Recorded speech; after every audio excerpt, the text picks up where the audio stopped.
like Schmidt. Any reason for wearing number 11? Oh, the switch.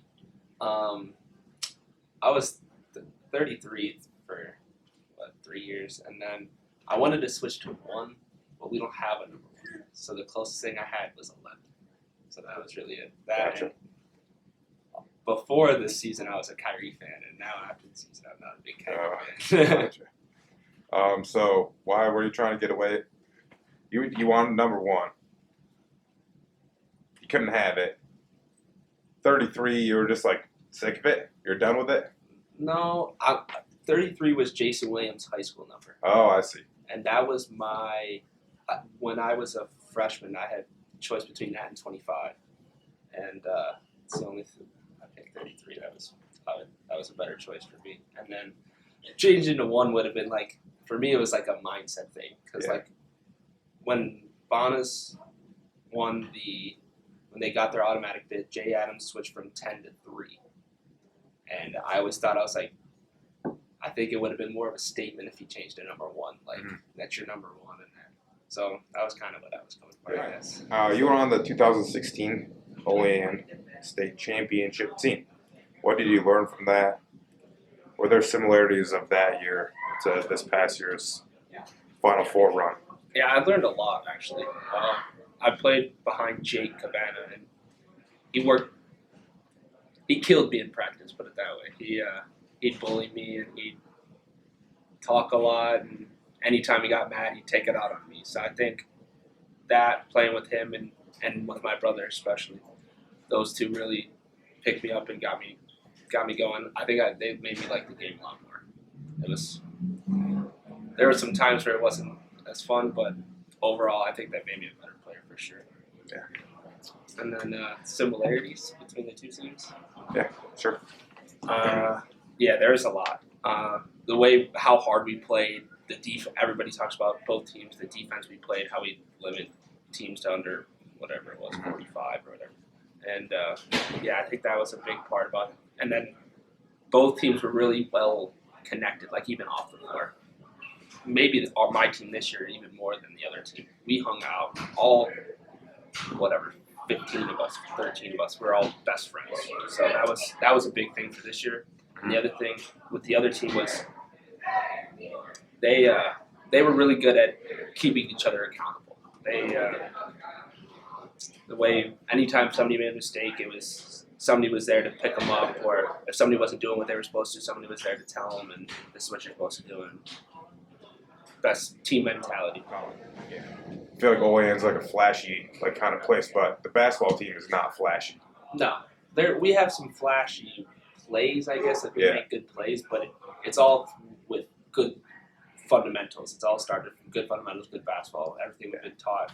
You just add on, and the flashiness, if there's any, would just be because it needs to happen. Nobody's making a play because they want to. They're making it because it's the right play. Yeah. I think that's the mindset we had, rather than go do it for yourself, make whatever play is necessary for the team. Yeah. So the roots are just working hard. That's the root of it. Your brother was on the state championship team. What was it like playing with your brother? I know you mentioned that a little bit. It was good. I've actually never played in a meaningful game with him before that season. So we played a little AAU growing up, but I would always play up, so I really never played at all. Mm-hmm. So playing with him was a lot of fun. I always looked up to him. Obviously, he's my older brother, so it was a lot of fun. And I mean, if he was playing still at Alfred, we'd have another year together. Yeah. So, but we had a choice. Yeah. But it was fun, yeah. What awards and recognition did you receive that you're most proud of? Well, 2 years ago, I was co-player of the year in the league my junior year, and I was player of the year this year. I was all-state first team for Class B this year. I was first team all center court this year, which is, I don't know if you know center court, he does that all page thing. So, and then I was second team all Western New York this year. I was third team last year.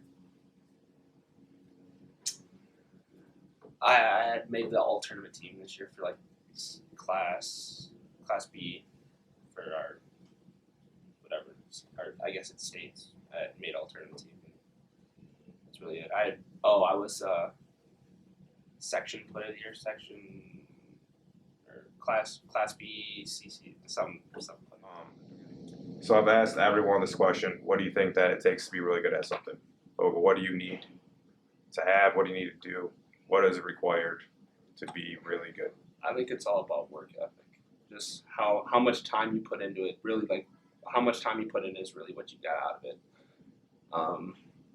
You always think back and it's like, well, if I did this, then that happens. But if you just put your time in it and you like, it comes to the point where like you've put everything into it, and the result is what comes out of how much work you put in. When you get to that point, I think a lot of it is the love of what you're doing. As long as you love what you're doing, I think you could be successful at it as long as you put the time in. Yeah. I kind of already know this answer because I checked into it, and this is like, hopefully you can have a little fun with this too. Your father is a very successful public figure. Does he have a blue check next to his Instagram page?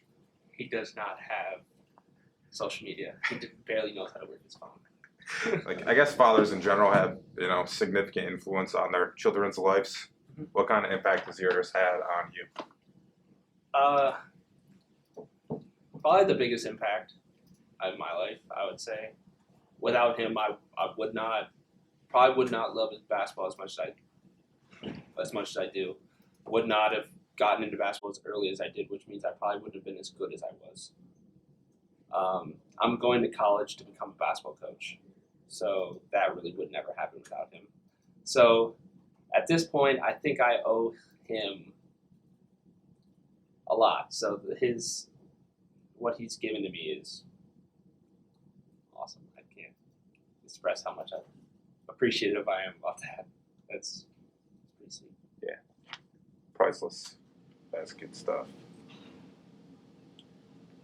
We chatted about this a little bit, but Sarah Pfeiffer won a state championship in Arizona.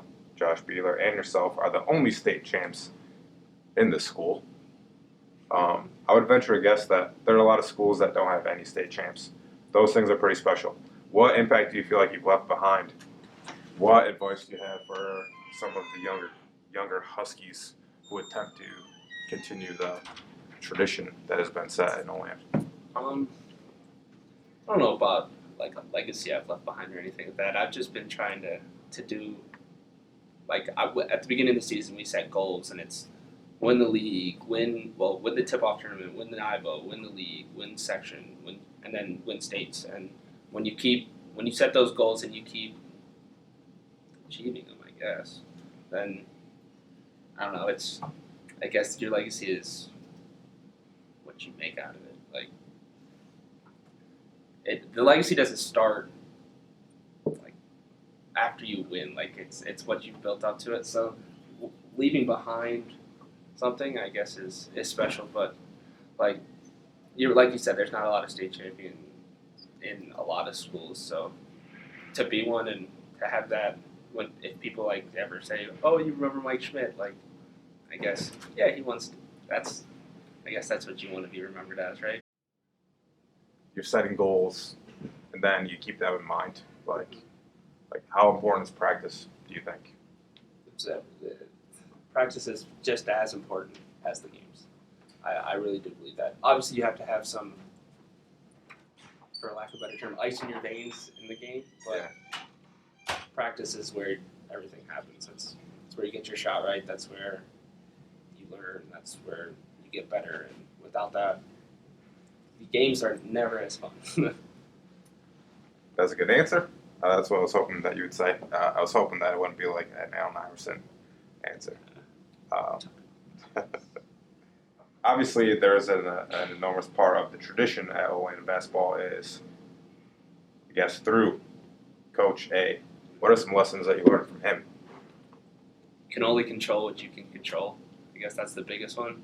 Not only on basketball court, like if a ref makes a call you don't agree with, you can't switch it like nothing happened. But just in life in general, you have to just keep your head down and keep moving forward. And things will, as long as you do what you're supposed to, and things should hopefully fall your way. And if they don't, then get back up and keep going. Keep plugging away. What is your favorite Coach A quote or pregame speech? I got two tied. The Centipede speech is one of a kind, and also the Neil Armstrong one might be my favorite. That one gives you a little chuckle at the end, especially with Coach A telling it. He's a fantastic storyteller. I heard that he was legendary. Coach Finch told me to ask those questions, by the way. That's where I got those from. This is the last one. We'll wrap it up with this one.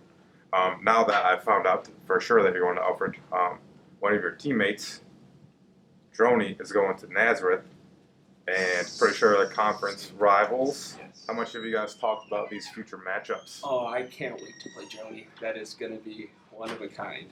I already told him when if he switches on to me and I score on him, he's going to get a little nudge, maybe a little more. But yeah, me and Joni are going to have a lot of fun.